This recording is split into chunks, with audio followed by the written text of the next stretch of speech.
వాచి, car, కాకి, ముద్దు ఏంటి అవన్నీ అనుకుంటున్నారా? కర్ణాటక సీఎం ఇలా రోజుకో స్టోరీతో వార్తల్లోకి ఎక్కుతున్నారు.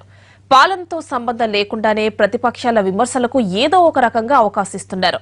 మొదట వజ్రాల వాచ్తో మొదలైంది. కాకి వాలిందని కారు కొని ప్రతిపక్షాలకు కిక్కిచ్చారు. ఇప్పుడు సిద్ధకు ముద్దు అంటూ అందరి దృష్టి ఆకర్షించారు.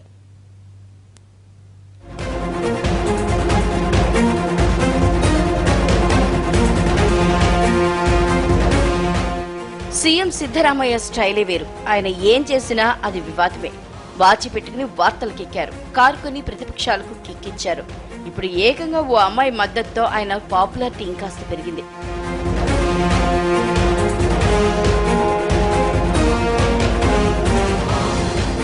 కర్ణాటక ముఖ్యమంత్రికి వివాదాల్లో ఇరుక్కోవడం ఆనవాతి అయిపోయింది. ఏదో ఒక అంశంలో ఆయన వార్తల్లో నిలుస్తూనే ఉన్నారు. ప్రతిపక్షాల విమర్శలకు వివరణ ఇస్తూనే ఉన్నారు.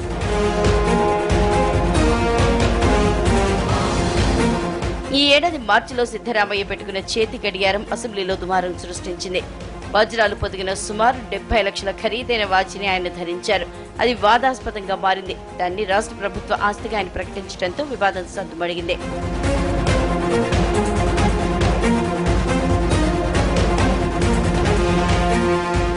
మొన్నటికి మొన్న ఓ కాకి తన అధికార కార్ బ్యానెట్ మీద వాలిందని ఏకంగా కారునే మార్చేశారు సిద్ధరామయ్య. జూన్ 2న ఇది జరిగింది. దీనిపై ప్రతిపక్షాలు తీవ్ర విమర్శలు చేశాయి. అయితే 2 నెలల క్రితమే కొత్త కారు కొనుగోలుకు ప్రతిపాదనలు చేశామని, అది ఇప్పుడు కార్యరూపం దాల్చిందని, అంతేగాని కాకి వాలిందని కారు మార్చడం లేదని సీఎంఓ అధికారులు వివరణ ఇచ్చుకోవాల్సి వచ్చింది.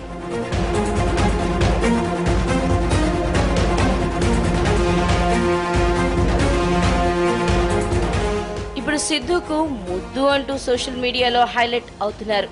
బెంగళూరులోని కురుబా తెగ సన్మాన కార్యక్రమంలో ఓ సభ్యురాలైన గిరిజా శ్రీనివాసన్ సిద్ధరామయ్యను సన్మానించారు. ఆ సంతోషంలో ఆమె వేదికపైనే అందరూ చూస్తుండగా సీఎం బుగ్గపై ముద్దిచ్చారు. ఆ చుంబనంపై ఆయన స్పందన ఎలా ఉన్నా సోషల్ మీడియాలో మాత్రం కొత్త కథనాలు ప్రచారమవుతున్నాయి. ముద్దు పెట్టిన పంచాయతీ సభ్యురాలు సీఎం సిద్ధరామయ్య తన కొడుకు వంటి వారిని ఆయనకు ముద్దిస్తే తప్పేంటని ప్రశ్నిస్తోంది.